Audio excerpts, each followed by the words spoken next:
কৃষ্ণনগরে মহারাজ কৃষ্ণচন্দ্রের রাজসভা বসেছে। নবাব এসছেন বিশেষ অতিথি হয়ে কয়েকদিন কৃষ্ণনগরে থাকবেন বলে। সেই সুবাদেই করা হয়েছে বিভিন্ন প্রোগ্রামের আয়োজন। এরকমই এক প্রোগ্রামে ডাকা হয় এক ম্যাজিশিয়ানকে। সে নিজের বিভিন্ন জাদুর ক্ষমতা দেখাতে থাকে। সর্বশেষ যে জাদুটি দেখায় সেটি কিন্তু দুর্দান্ত। সে প্রথমে দেখায় একটি খালি ঘড়া, তাতে এক ফোঁটাও জল নেই, এবং আর এক হাতে তার একটা গ্লাস, নর্মাল জল খাওয়ার গ্লাস। সেই গ্লাসের এক গ্লাস মাত্র জল।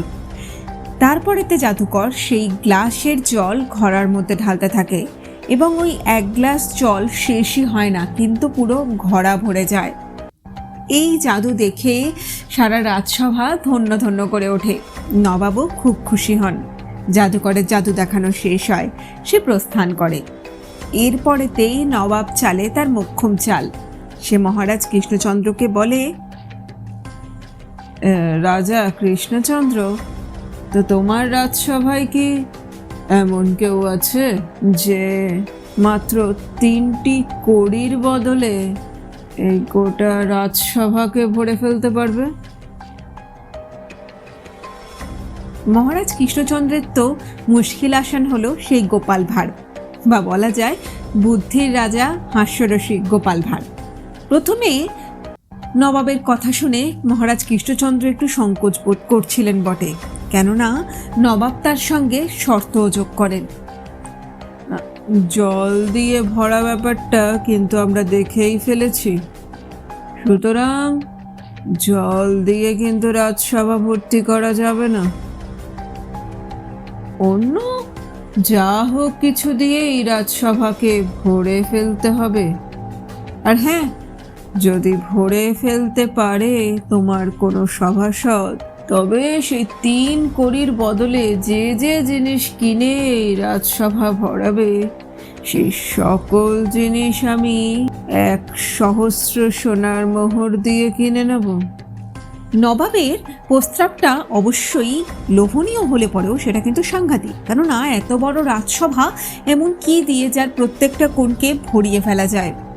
যথারীতি মহারাজ কৃষ্ণচন্দ্র গোপালের দিকে তাকালেন, এবং গোপালের ওপরেই দায়িত্ব বর্তালো এই কাজ করার। গোপালও তা স্বীকার করলো, এবং একটা দিন সময় চেয়ে নিল চিন্তা করার জন্য। সেদিনকে সে কিছু তাড়াতাড়ি বাড়ি ফিরে গেল।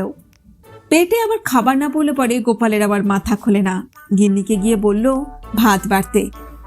এক থালা খাবার দাবার খেয়ে গোপাল বসে বসে প্রচণ্ড চিন্তা ভাবনা করতে লাগলো, কিন্তু কোনো কুল কিনারাই পেল না।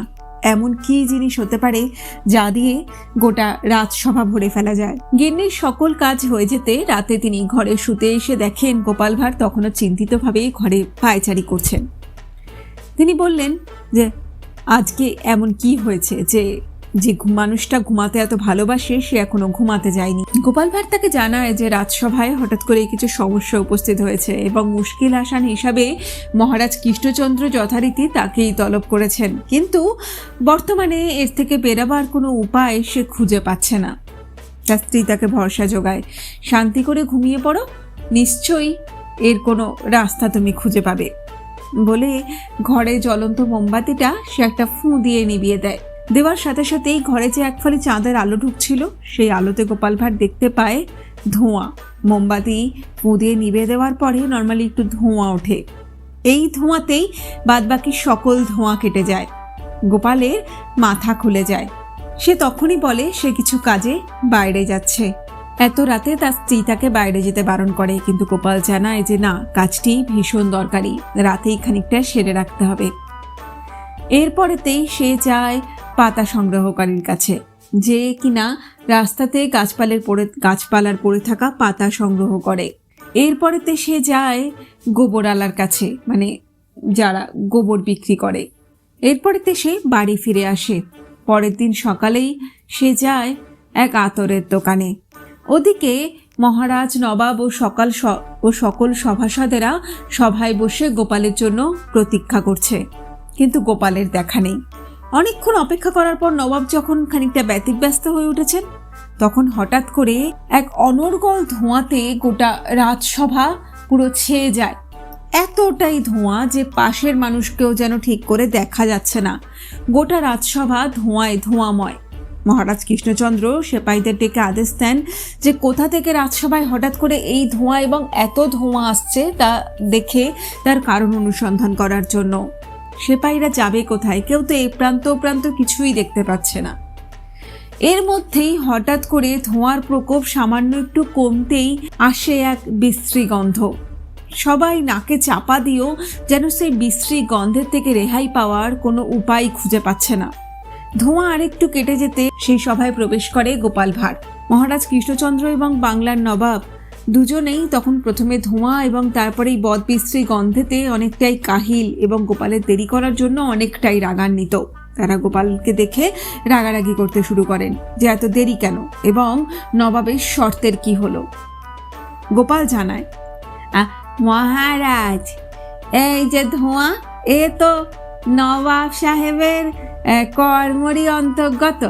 দেখুন গোটা রাজসভা কেমন ভরে গেছে, আর তারপর এই পচা গন্ধ, এটাও কিন্তু রাজসভাকে ভরেই রেখেছে। এরপরে গোপাল আতর বার করে নিজের হাতে একটু আতর লাগায়। আতরটির গন্ধ ছিল অত্যন্তই চড়া। নিমেষে দুর্গন্ধ দূর হয়ে সবার নাকে এক মিষ্টি সুবাস প্রবেশ করে। সবাই যেন খানিকটা স্বস্তির নিঃশ্বাস ফেলে। গোপাল আবার বলে ওঠে, এমনকি এই মিষ্টি সুবাসও গোটা রাজসভায় কিরকম আপনাদের সবার নাক পর্যন্ত পৌঁছে গোটা রাজসভাকে পুরো ভরিয়ে দিয়ে ম ম করে উঠল। মহারাজ এবং নবাব দুজনেই থ। গোপাল ব্যাখ্যা করতে শুরু করলো, নবাব সাহেব, আপনি কাল আমাকে 3টে কড়ি দিয়েছিলেন। আমি প্রথমে পাতা সংগ্রহকারীর কাছে যাই, তার থেকে শুকনো পাতা পত্র জোগাড় করে নিয়ে আসি। ভিজে হলে তার কিছু দামপত্র লাগে, শুকনো পাতা সেরকম দাম নেই, তাই সে এমনি আমায় দিয়ে দেয়। এরপর আমি 1 কড়ি দিয়ে গোবর কিনি এবং বাদ বাকি 2 কড়ির মধ্যে 1.5 কড়ি দিয়ে আতর কিনি। এখন আমার কাছে ভাঙা কাঁধুলি কড়ি পড়ে আছে নবাব সাহেব। নবাব জানতে চায়, কিন্তু এই ধোঁয়া কোথা থেকে হলো? গোপাল জানায়, শুকনো পাতার ওপর গোবর দিয়ে সে আগুন জ্বেলে দিয়েছিল, তাই জন্য ধোঁয়া এবং তারপর তার সাথে বিশ্রী গন্ধ গোটা রাজসভাকে ঢেকে ফেলেছিল ঠিক নবাবের শর্ত অনুযায়ী। এবং তারপরে এই মিষ্টি সুগন্ধ, যেটা কিনা আতর থেকে ছড়িয়েছে। মহারাজ হো হো করে হেসে ওঠেন এবং নবাবকে জানান, নিন নবাব সাহেব, গোপাল আপনার দেওয়া 3 কড়ির থেকে ভাঙা আধুলি কড়ি এখনো ফিরিয়ে এনেছে। এবার এই পুড়ে যাওয়া পাতা, গোবর এবং এই সুগন্ধি আতর আপনাকে কিন্তু 1 সহস্র সোনার মোহর দিয়ে কিনতে হবে আপনার কথা মতো। নবাব 1 সহস্র স্বর্ণমুদ্রা হেরে গেলে পরেও গোপালের বুদ্ধি দেখে খুবই প্রভাবিত এবং আনন্দিত হন এবং গোপালকে বাস্তবিক পক্ষেই অনেক সাবাসী দেন। এইভাবেই গোপাল ভাঁড় আর একটা সুন্দর চ্যালেঞ্জ তুলি মেরে কমপ্লিট করে ফেলে। কি আজকের গল্পটা তোমাদের কেমন লাগলো? ভালো লাগলে পরে চ্যানেলটা সাবস্ক্রাইব করে একটা লাইক করে আর আমাকে কমেন্ট করে জানাতে কিন্তু একদম ভুলো না। সবার সাথে কিন্তু অবশ্যই শেয়ার করো, কেননা মনে আছে তো, শেয়ারিং ইজ কেয়ারিং। তাই জন্য শেয়ার করতে কিন্তু একদম ভুলো না।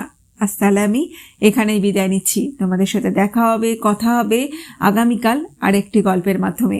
আজ তাহলে এখানেই বলছি টাটা, সবাই ভালো থেকো।